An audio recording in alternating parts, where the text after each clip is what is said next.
We got Juicy J on the podcast today. Juicy J, pioneering hip-hop producer, rapper, member of the 3 6 Mafia, Taylor Club Up Thugs, Hypnotized Minds.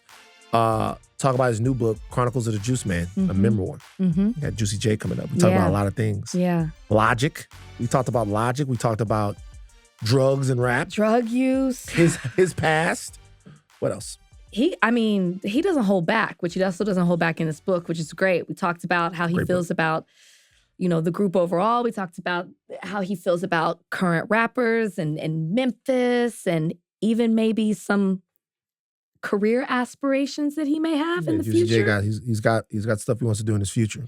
Talk about Juicy J. You know what's great though? What? Is that it takes you back to for us, right? We're from the South. We like Southern rap. Just talking to Juicy J and thinking about the music takes you back to a certain time in your life.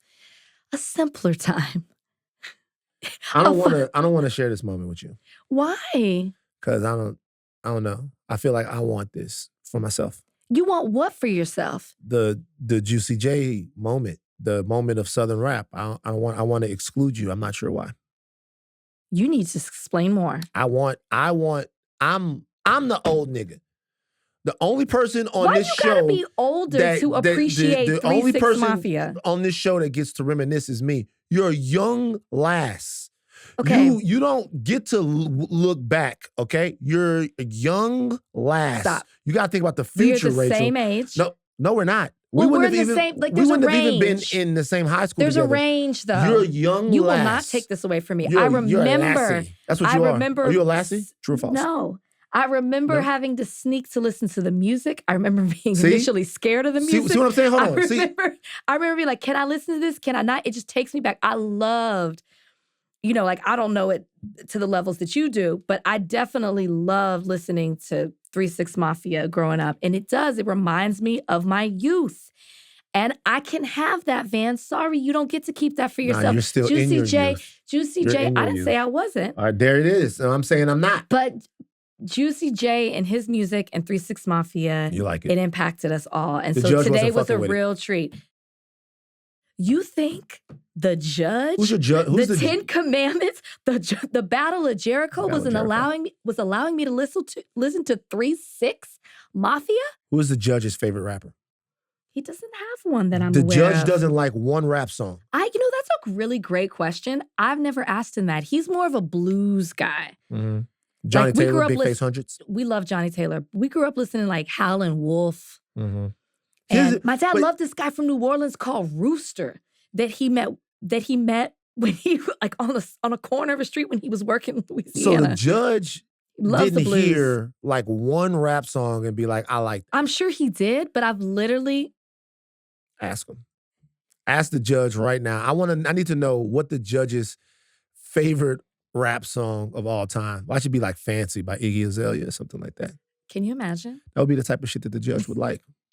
It's like, I like that record. That young white lady. It's like he can feel it within his soul not to pick up the phone. Bringing 88 back. Where's I heard that song on a commercial? I'm the Judge. He doesn't talk like that. That's what it's Judge language. You know what I mean? He's not picking up the phone. Because he knows that it's Satan calling. He knows ain't nobody calling but the devil. He knows. He knows ain't nobody calling but the devil. Send the devil the voicemail. That could be a gospel Daddy, song. call me back. Question I've never asked you before. What's your favorite rap song? Mm-hmm. Or do you even have a favorite rapper? Yeah, call me back in the next hour or so I can get it on the podcast. This is going to be a seminal moment in higher learning history with the Judge and his rap. Goodbye. This is going to be a seminal moment. This is a very important moment. He's not gonna My mom really liked rap. She used to like the Bone Thugs and Harmony. Loved them. I can definitely tell you he didn't listen to them. Loved them. My dad would hear a couple of songs too. I never told you this story before. So Nelly had this song. I can't remember which track it was on.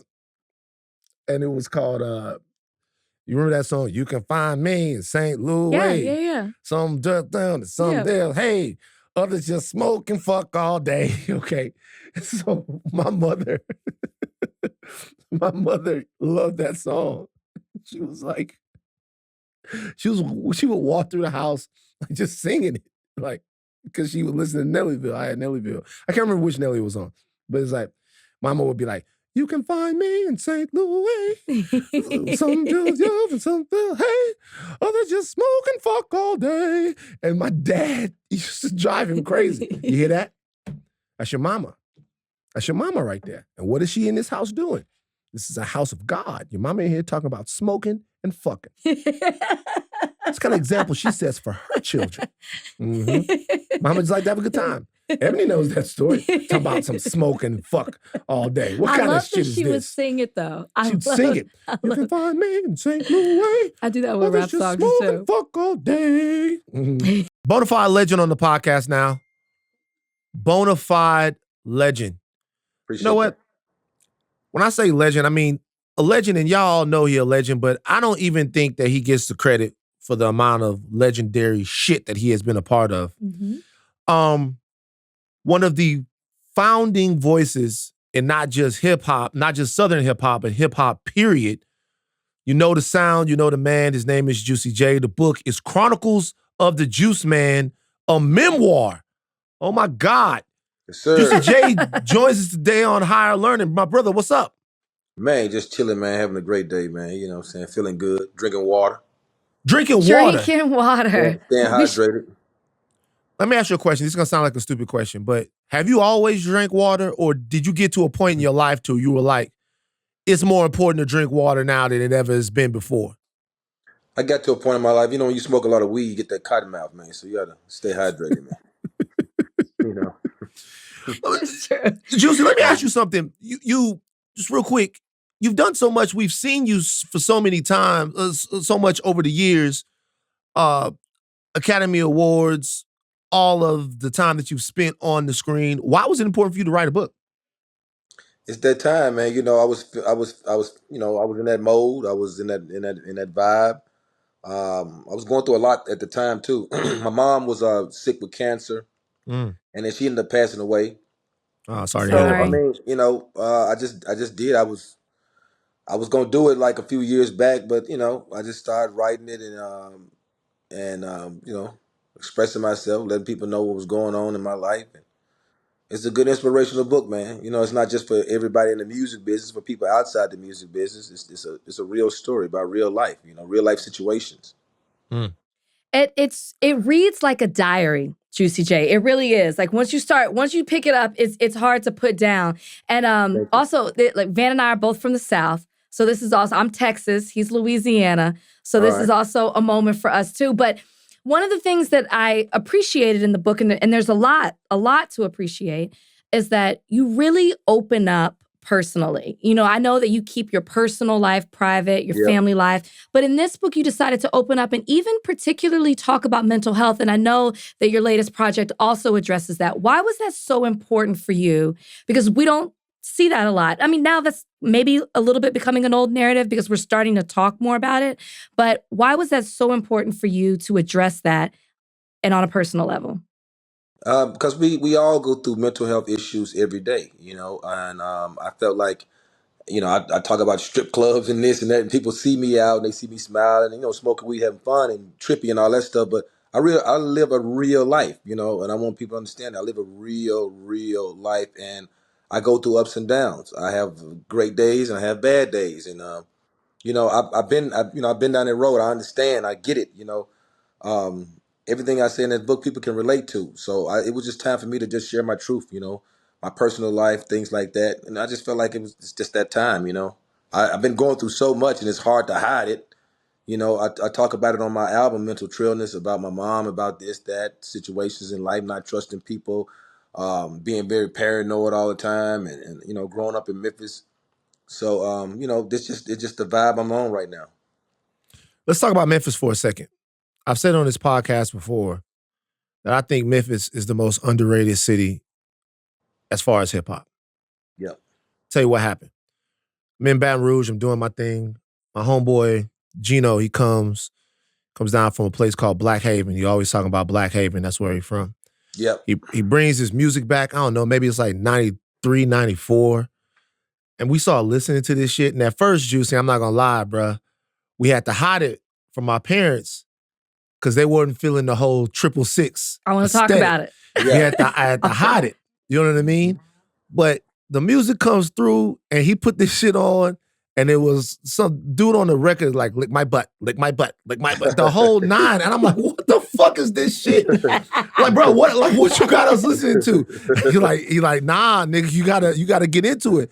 And that's what my journey with 3 6 with Memphis, that same time Ball and G are doing their thing, and it's a whole sound, and it really births a crunk movement that kind of relocates to Atlanta after a time.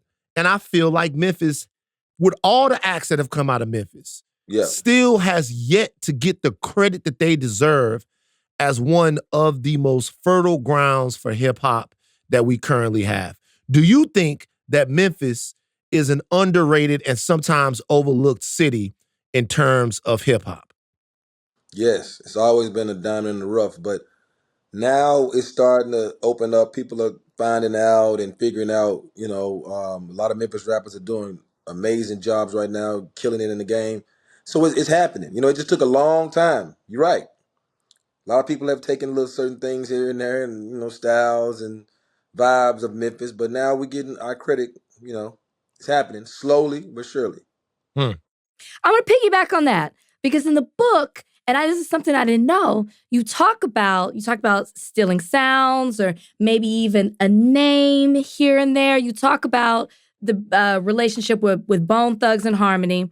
You talk about the name, the notorious Juicy J. Can you speak a little bit about that and talk about, because it is interesting how you talk about how other people were maybe stealing the sound and stuff like that, but now your music has been sampled by so many artists, so it's almost like this full circle moment. Can you talk about what you talk about about Bone? Because I didn't know that history, and yeah. Yeah, when we was coming up in Memphis, making mixtapes, so we didn't go nowhere outside of Memphis. Maybe Mississippi, that was it. So when you hear somebody like when Bone was doing the little triplet flow, whatever the flow like Lord Infamous was using, and a lot of gangsta, a lot of us was using, we was like, oh man, they still in our style, not even thinking that everybody be on the same page, not even just really saying they stole it, but it's like, when you coming up, certain things sound the same, maybe sound the same in this city, may sound a little bit similar in that in each other cities.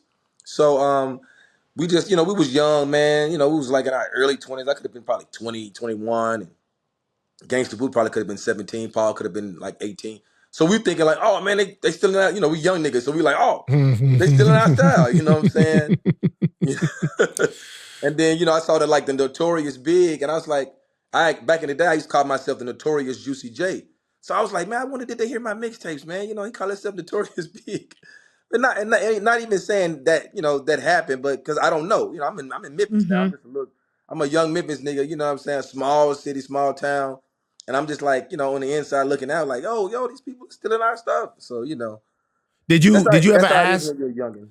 Did you ever ask? Because I'm sure you've been in the same circles with some people that knew Big. And did you ever ask, yo, man, did Big kind of pick up off the Notorious thing from Juicy J? Have you ever asked anybody about it? Nah. I didn't want to embarrass myself, man. Honestly, I'm just in my book. I just tell you that's how I actually felt when I was younger. I was like, man, these people are. But then the older I got, I was like, nah, man, these people didn't steal our style. Bone didn't steal our style. No, folks are just rapping the same, man. You know what I'm saying? It was just like that's just a wave. You know what I mean? I feel like that was just a wave because their music's still different from our music. Biggie Smalls his stuff is definitely different from 3 6 Mafia. So it's when I was young, man. I thought those certain things, and I was not so much as like pointing the finger like, oh, they did it. I was kind of like, I wonder did they hear? I wonder did they listen? I'm like, damn, how would they? But I was thinking like, how would they get our mixtapes? Because we only sold our mixtapes on the street, and like in the stereo stores and stuff like that, the little car stores. So I was like, man, I wonder did somebody get one and FedEx one to or mail one to their friend in Cleveland or mail one to New York? I don't know. I was wondering, when I was a young nigga. But the older I got, I was like, man, it's just music, man. You know what I'm saying? It ain't no big deal. I love Bone Thugs and Harmony. I'm, big ass fan of both them and Biggie. You know what I'm saying? Much love to them dudes. Rest in peace to the legend, the greatest of all time rapper, Biggie Smalls. So, man, you live and you learn. You go through things, man. Yeah. brother, when I see some of the OGs, I look at y'all as not just pioneers, legends, success stories, but also as survivors. Yeah. Because so much and so many times in the game, rap, we lose brothers to ancestors, to violence, but we also lose them to different health concerns. And I know that that has impacted the 3-6 Mafia family. You know, you guys have had a couple of members transition on, including somebody who I knew and was friendly with, Lola. How hard has it been for you and the surviving remaining members to move on and keep those memories alive and not get caught up in the depression of losing people so close to y'all while you've also had this success? Do you feel like you're having any PTSD? Are you dealing with your grief in the right ways? Like, what's your process in moving through things like that? Man, a lot of prayer, praying a lot. And, I got a therapist as well. You know what I'm saying? I talk to them. This stuff like that, man. You know what I'm saying? And just taking time out for yourself. You know what I mean? Just kind of taking a break and relaxing and just trying to, keep your mind straight, man. Because this stuff, when you read my book, man, this shit was driving me crazy, man. Like I Yeah. was to a point where I was just like, just getting high every day, taking Xanax and drinking alcohol, which you don't supposed to do, and it was a lot on me, man. Trying to lose weight and all this old shit. It was just a lot of, and then riding around with guns every day, looking over my shoulder. Can't trust nobody around me. Can't trust nobody outside my clique, inside the clique. I'm just like overly paranoid. You know what I'm saying? And a lot of things was just happening. Everything was just happening. People going to jail. People getting shot. So much going on, man. So it's been a real mental struggle, like just in here. Just been just like confusion and all kind of shit, man. You know what I'm saying? It's been tough. It's still an everyday struggle. I still think about Boo and Coops nigga and Lord Evans every day. And sometimes I shed a tear, man. Even my mom, I shed tears, man, because I miss them. And I know we have some little small differences, man. But the older I've gotten, man, that shit wasn't really shit, man. When you think about it, we just had egos, man. We were some talented motherfuckers. Everybody was talented as fuck, Yeah. and everybody was cold as fuck in the studio. And you got six geniuses in a room and everybody thinking they the shit. But like, listen to that music. That shit came. It's just classic. They sampling it. The sales that went up. Everything is going crazy with it. So, man, like we were just some cold motherfuckers, man. But deep down in my heart, man, I love each and every one of them. You know what I'm saying? Even right today, Paul and the surviving members, Paul and Crunchy Black. I love them dudes, man. Regardless if we talk or not, it don't even matter because we did something together. We had a great time. We built something together. We shed tears together, man. We fought together. We did all kind of shit together. So I think about everybody every day, man. The whole group and all the times we had, and just the crazy times and the crazy parties and stuff like that in the studio. It was a run, man. Word. I love the way that you said that. And I'm sure that as you were writing this book, there was so much reflection as you were thinking about from the dream that you had so young, which I so appreciated hearing how business-minded you were at such a young age, to then making it into a reality and continuing to go from now. When you think back, like, what would you tell your younger self, sitting where you are today? If you could reach, what would you tell your younger self back then when it was all a dream? You said before I became what I am. You know what I'm saying? You saying like the only thing I take regrets is stuff like in my younger days is like a couple of contracts, not all of them, but a couple of contracts I might could have waited. We was real anxious to sign a major deal. We was like in a rush. Nobody could tell us shit. We just want to be major so bad. We didn't even care. We weren't worried about the money or nothing. You know what I'm saying? Even though we got money and they took care of us, but we were just so anxious to sign a contract and just blow up because we knew he was the shit. Like we knew this. It was I don't even know where it came from, but it's just how we felt, man. We just felt like we were some cold motherfuckers because we could. We could rap our ass off, make beats. A lot of rappers couldn't do that. We did all our stuff. We did our own taxes. We booked our own shows. We would have a Yeah. telephone. We ring. We'd be like, "Hello," disguising our voice. You want to book 3 6 Mafia? And we would write up the contracts ourselves. We would pick up the money. It was so in-house. Everything was in-house. We did everything in-house. We shot our own videos. We paid the directors out of our own pocket. We did everything, man. So, that's the only thing I just have a little small regrets back when I'm my younger self. Like, slow down, man. Don't be in such a rush to sign everything. Read that shit again and make sure that lawyer is telling you, telling you the real on them contracts. Because in the beginning, we didn't have like a real good music attorney. In the beginning, we just had a local guy. He was cool. He was from Memphis, local guy. But he didn't really know too much about the music like that.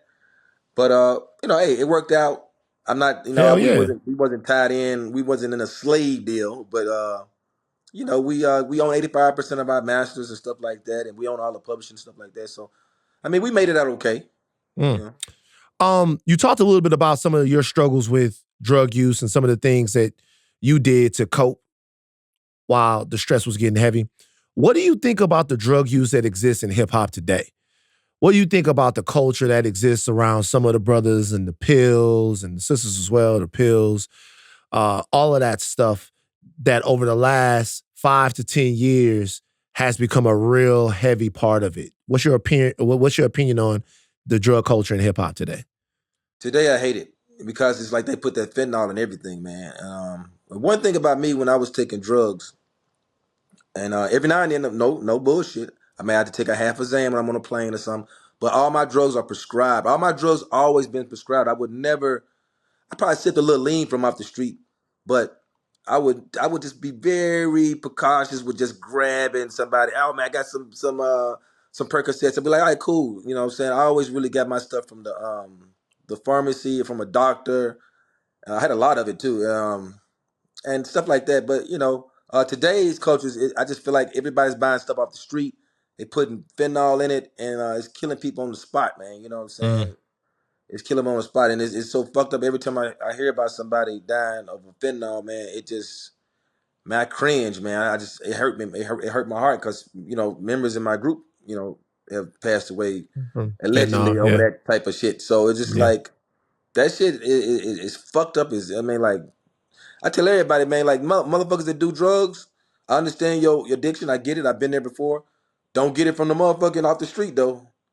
If you're gonna Yeah. get some shit from a pharmacy, and then, like, if you can try to just get some help with taking that medication, so you can maybe help get yourself off, or whatever, or be able to be off a couple of days and get on, just be able to get off when you want to. That's one thing. I never let drugs just take me completely over. It had me fucked up, and I was high a lot, but I wouldn't be like, oh, I gotta have drugs to go to the studio. Oh, I gotta have drugs to make it to a show. I'm getting my money.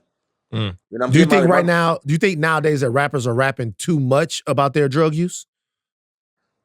Well, I can't really judge a person on what they rap about. I just feel Mm-hmm. like I think they should tell the real, true stories of the drug use. If you want to talk about drug use today, I feel like you should talk about the ups and downs. Like, yeah, man, I almost died. You know what I'm saying? I almost OD. You know what I'm saying? I shouldn't have been taking too much drugs. I shouldn't have been taking too much Xanax. Like I told you, I was mixing Xanax with alcohol. I remember walking through the airport and I'm waking up like, where the fuck am I? You know what I'm saying? Like, shit like that, crazy, passing out and shit. So, like, we should talk about the ups and downs. Like, I used to get on drugs and drink and then wake up, chick in my bed. I'd be like, what's your name? You know what I'm saying? Who are you? You know what I mean? Right. So I just feel like we should definitely, if we're gonna talk about drugs, we gotta say, oh yeah, we getting high today, but the day after day, I took some bad dope and I had an overdose. Like, let these people know, let these folks know the real shit. So when they hearing your raps, they be like, hey, maybe I might not take that drug because such and such said he overdosed. He almost died. You know Word. what I'm Yeah. saying? So that's why I'm at right now, man. That's why I call it mental trillness, man. It's mental health, and trillness just for the sauce of it. But it's like you gotta be careful out here, man. It's dangerous. For sure. Yeah. Yeah. Megan Thee Stallion just posted a video on TikTok where she was dancing to your song, and then boom, you pop up at the end, had everybody talking. In light of everything that's going on surrounding Megan Thee Stallion, and with the case with Tory Lanez, a few rappers, R&B artists wrote letters in support of Tory Lanez. Some rappers took shots at Meg Thee Stallion in their songs, and it seems like they weren't supporting Megan's account of the situation. Where do you stand with everything on that? And were you making a statement by being with her in that video? Man, I love Megan Thee Stallion. We was at a birthday party. We have great times, man. I don't even try to dwell on people's personal stuff. Like, that's her personal issues or whatever. We've talked about certain things. I love her. I support her to the fullest. That's my sister. But man, we move, we moving forward right now. We working on a new album. We moving forward. I don't too much try to engage in, that situation with her. Yeah. That's our personal stuff. Man, that's our personal life, and I respect her, man. I love her. You know what I'm saying? And I don't be trying to, dwell or dive into that category too much because that's not my business. And but hey, I'm gonna tell you something, man. She's in good spirits. She's Good. man, she got some hard shit, man. She cold, man. She You cold. you said album.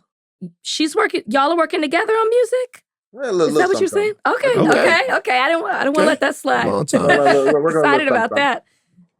I want to ask you a couple of music questions, and I got some stuff, bro. Because all right, I'm a huge 3 6 Mafia fan. But everybody that knows me knows I'm also a huge fan of that nigga Project Pat. Yeah. That's my nigga. Yeah. I don't want to go to county jail no more. Like, you know what I'm saying? That's my nigga. And I have a question. A lot of people don't know this. And Rachel didn't know this. We talked about it yesterday. We were talking about this, yeah. One of the biggest songs in your production history, one of the biggest songs in hip-hop history is UGK featuring Outkast, Yeah. International Players Anthem. Yeah. And what I like to do when I like to fuck people's heads up when they come to the crib, I did this to Rachel yesterday, is I like to play a different record called Choose You. Mm-hmm. That's a Project Pat record. Same beat, same feel. And people go, what the fuck is this? Yeah, right. I want to know, because that song is, both songs are heat. I'm not going to say which one I like better, because everybody going to get on my ass if I say which one I like better. I just fuck with Project Pat in a real heavy way. All right? I'm from Texas. How did Project Pat feel about that beat that was on his record, that crazy beat with the Willie Hutch sample, then being repurposed with UGK and Outkast and becoming one of the biggest songs in hip-hop history when he had it before? Was he good with that? I know Pimp wanted to be, but a lot of Project Pat fans feel like maybe Choose You didn't get the push that it should have got, or maybe that would have been the record. Like, clear up that story for us and tell people who don't know about these two records how that happened, and how does Pat feel about that? Hey, man, first of all, we love, rest in peace, Pimp C. Rest in peace to Pimp C. Because that's another one of my top 5 groups. I was just with Bun B, man. Yep, shout out to Bond. Trill Burgers is going up. Going crazy. Going crazy, man. And Pimp C, man, like I consider them family members, man. Like, rest in peace to his mom. She used to cook back in the day. We would go up when we did a couple of video shoots or whatever. She would cook and all that stuff, man. Good people, man. Bond B, Pimp, all real good people. All them real good people. So Pimp C had got out of jail. He was telling us, he was like, hey, man, I want that same beat, man, on that Project Pat album, man. I don't change nothing, man. Just send me the instrumental, man. Watch what I do with that motherfucker, man. And we did. And Pat gave Pimp C, the blessing, and we gave him the blessings. Like, we both with Pimp C, man, and he look what they did. They made a fucking classic. Yeah. Right? Yeah. The song got nominated for a Grammy and everything, man. This is crazy. I was like, damn. And actually we had supposed to have been on the song, which we did a verse on the song, but somebody in Columbia Records didn't clear it, and we didn't even know this. We didn't even know. So they had called us like, oh man, we can't get the record cleared. I'm like, what the fuck? Who, what? Then they put Outkast on the song, which was cool. I didn't have no problem with it. You know what I'm saying? We did the production, so it's all good. A check is a check. Check is a check. So I was like, all right, man, that junk gonna be even bigger. And that junk got nominated for a Grammy. I was like, damn. Is that your biggest record you ever produced, you feel like? I would say, I don't know, I would say a lot of records. Stay Flies. I think that's, Yeah, but Stay Slob Fly, on My Knob. It's been sampled so many times. Which you wrote in 11th grade, which is wild to me. Wow. Yeah. Crazy, right? When I first wrote that song, I thought it was the most stupidest song I've ever had in my life. I was like, this is stupid song. I was at a club, I was playing it, and then I come back to the club the next week, and that was the first time I played it. I played it one time. I played it at the end of the club. I was DJing at this club called Excalibur in South Memphis. So everybody's walking out, I play Slob on Up. Nothing, no reaction. I come back the next week, as I was putting my crates of records, stacking my crates of records, you know what crates of records are, don't you? Of course. Yeah. Yeah. People was walking in, they was like, man, hey, Juicy, man, play that song you played last week. Play it. I said, what song? It was like, they can remember this, like it went like slob on something. I said, oh, that bullshit, man, I ain't playing that song, man. That's a stupid ass song. Nigga, play that song. So I played it for the second time in the club. Second time I played it, the whole club went crazy. I was like, damn, shit. It's a hit. You know what I'm saying? And that's why I got my first start as a household name around Memphis, as one of the biggest, best DJs in Memphis. Yeah, yeah. I was scratching like Jazzy Jeff behind my back with the whole nine, the elbow. The whole nine. One moment I'll never forget in my life. It was like 2006. I had just got out to LA. We had a little Oscar party, right? We had a little Oscar party. And Hustle and Flow had been doing this thing. Shout out to my boy Anthony Anderson, Craig Brewer, the whole thing. It was just a movement. Craig Brewer, everybody, right? Terrence Howard, Taraji, everyone. Fantastic film. And I mean, whether it's Whoop That Trick, which now has its own life with the Memphis Grizzly, whether it's Hard Out There for a Pimp, the soundtrack of the movie is brilliant, brilliant, brilliant stuff. And to the point to where the story can't be told if the soundtrack for the film is any less hard. If it's not as penetrating and as classic, if the songs aren't as classic, Hustle and Flow doesn't exist. So you guys have a huge, huge part of that movie, and you know that. Y'all win the Academy Award. I'm in a room full of white people. I go nuts. They like, what the hell is going on with this motherfucker? I'm going crazy. Y'all going crazy. The whole cultural going crazy. The whole South just won the Super Bowl. That's how it feels. How did your life change after that? I'm sure you've been asked this before, but I want one story of something crazy that happened after you became an Academy Award winner. I had been partying. We call it the longest Oscar party of all That's how time. a book starts, with that, yeah. You know, and I felt like the party was so crazy. People are walking around with flavored cocaine. And I had never seen flavored like this. I like this waiter walked up to me, you know, had his hair slicked back. He like, hey, you want it? Like he trying to give me a drink. You want to go? And I'm like, what the fuck? I looked in the box. He had a nice little wood grain box.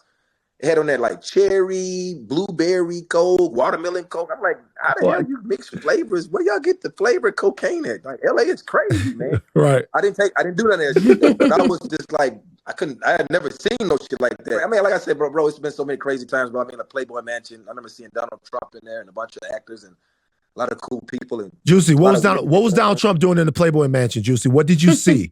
Juicy, what did you see Donald Trump doing inside the Playboy Mansion? Man.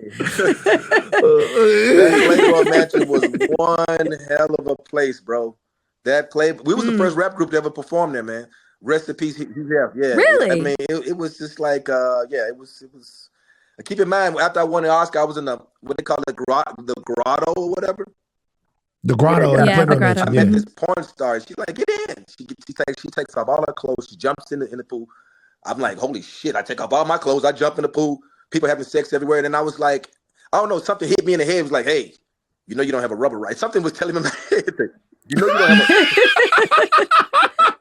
know you don't have a rubber right. Like I would get these little voices in my head that would tell me when I'm getting ready to do something that I shouldn't be doing, it would tell me, like, you know you don't have a rubber right. So I'm thinking like, damn, like you just won an Academy Award. Why would you have sex with this porn star? She could have HIV. She could have syphilis. She could have, I mean, like all this kind of shit started running through my head. So literally I got kind of nervous and scared. I was like, man, you know what? She was fine as hell. She was like, come on. I was like, nah, I'm gonna chill. So I jumped out the joint, put my clothes back on. Everybody called me stupid. Man, you crazy. I would have raw. I'm like, no. No, I mean, you know, you would have raw dog that, but I didn't. I said, you know, I probably saved my life. You know, who knows? I maybe could have got that chick pregnant. Or who knows? Like, what the hell? You know what I'm saying? So that was a crazy experience in the Playboy Mansion, man. One of the crazy experiences. At the mansion. Yeah. Mm-hmm. You got the book coming out in September. What else is next for you? I'm executive producer of Ty Dolla $ign's new album. Oh, wow. Okay. Hanging out with my kids, man. I got 2 beautiful kids, man. You know, my family. Stuff like that, you know. Real life shit. How do you juggle being a family man father with being Juicy J? I just schedule everything. I go to the studio like at 8, and I just be with, I take my daughter and my son to their little preschool in the morning, and then when they come home, we play and have fun and play games, and they they want me to get them piggyback rides and stuff like that.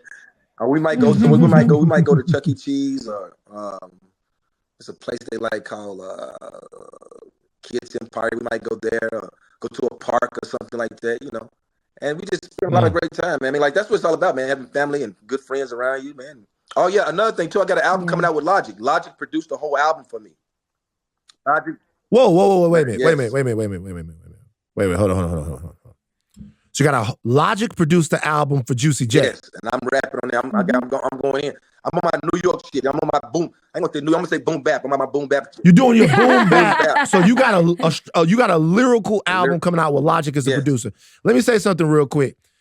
Logic is a controversial person in hip hop because some people don't know what to make of him. What's your thoughts on Logic as a rapper and as a producer? He a cold motherfucker, man. You're a real nigga, man. You know what I'm saying? He cold, man, in the studio, man. So, wait. You say Logic is a real nigga? Yeah, he's a real nigga. You know what I'm saying? He good people. You know what I'm saying? He black and white. He good people, man. How is Juicy? I gotta let you. Hold on now. Hold on, Juicy. Wait a second now. One of my heroes, I gotta ask him, what makes Logic a real nigga? Because I've heard Logic described in a lot of ways. Genius, talented, amazing, nice guy. I've never heard Logic described as a real nigga. What makes Logic a real nigga? Man, he an honest, cool guy, man. Down to earth. He would help anybody. They'd give you his last, bro. Like, he a real nigga, you know what I'm saying? If you went to jail, he'll bail you out. You know what I'm saying? He cool as fuck, man, like real shit. That's this. I'm gonna be honest with you. Logic didn't accomplish a lot. This might be the biggest moment of Logic's career right here. to have Juicy J call him a real nigga, I'm gonna spin that shit. I'm gonna go back and listen to more of that shit. I'm gonna try to check. I'm gonna do the little song with the what do you do with the little numbers on there? You got the phone number in the joint. Yes, I'll listen to that shit. Before I let you get out of here, Juicy, I want to ask you one thing. Last year we lost Dolph. Mm-hmm. It actually might have been 2 years ago now, but that we lost Dolph. Memphis is having this rise in terms of hip hop. Yeah. But also the streets of Memphis are hot right now, man. They hot. Real shit, yeah. Real shit. What's your thoughts on where the streets of Memphis are right now and kind of some of the things that's going on back where you from? Man, Memphis has always been an evil, violent city. You know what I'm saying? I always had that dark cloud over it.